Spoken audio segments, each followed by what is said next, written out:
Alagang kapatid. Pati po, meron din ako niyan.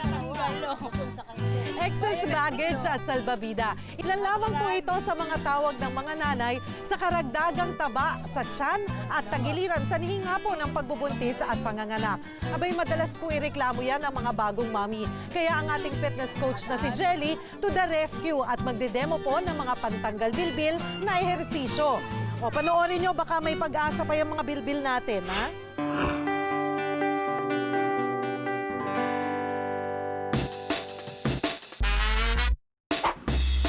Meet Denji, ang moming saksakan ng busy.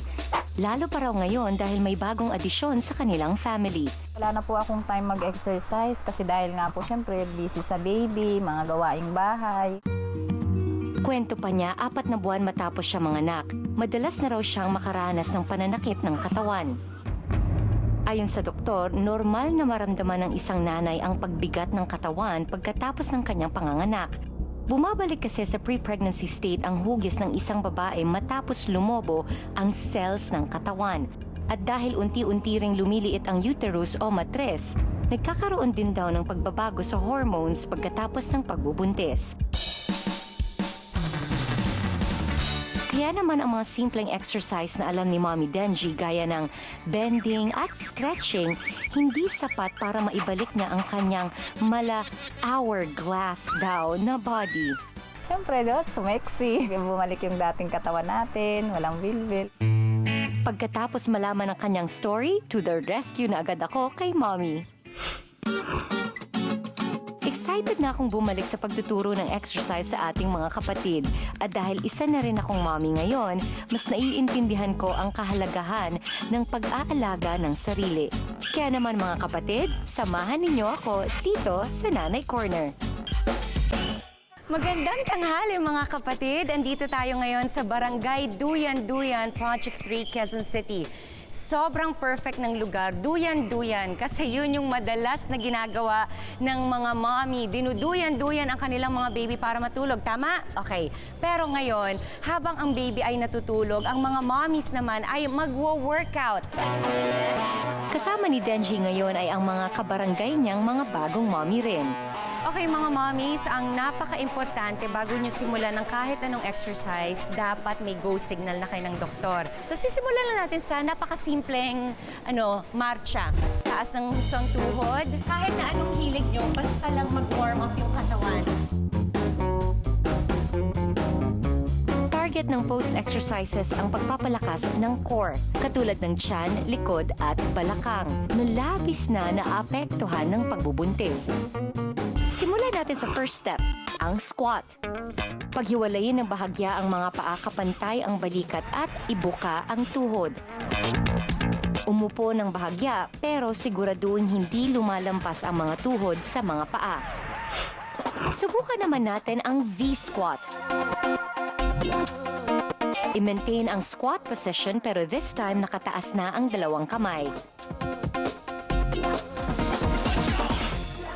Step number 3, ang cat-cow. Di ba pag pusa galit, nakaangat yung likod ng ganito? Gagawin natin gaganito. Para magawa ito, iangat lang ang likod na parang korteng pusa. Pusang galit. Kung kaya, ipasok ang ulo. Ang baba dapat malapit sa dibdib o kaya naman nakatingin lamang sa baba. Siguraduhing tuwid at nasa ilalim ng balikat ang mga kamay. Sa oras ng release, ibaba ng bahagya ang likod, sabay ihiwalay ang baba mula sa dibdib.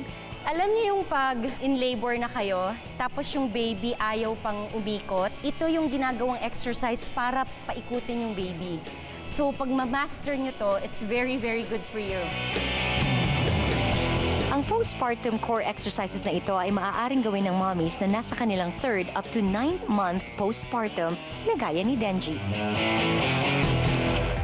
Matapos ang mga light exercises, punta naman tayo sa steps na mas mapapagtibay pa ang inyong core or tiyan, likod at balakang, ang plank, and the variations of the plank. Una na riyan ang high plank o simpleng push-up position.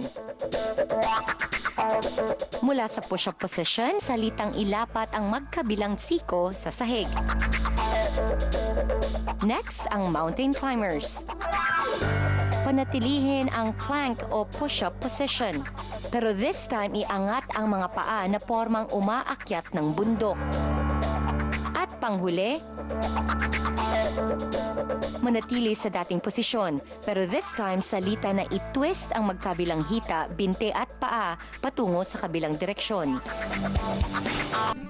Ate Denji, kumusta yung workout? Okay naman po. Anong naramdaman nyo? Medyo nakarelax, and then parang na-massage yung sa may tummy. Pero kaya naman. Kaya po. At gagawin nyo ba yun sa bahay? Opo.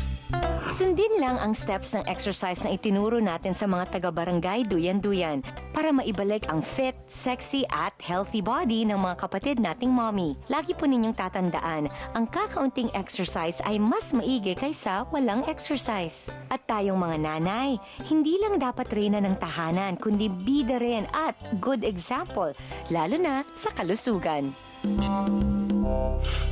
Be sure to come back. News 5 everywhere. Copyright 2015.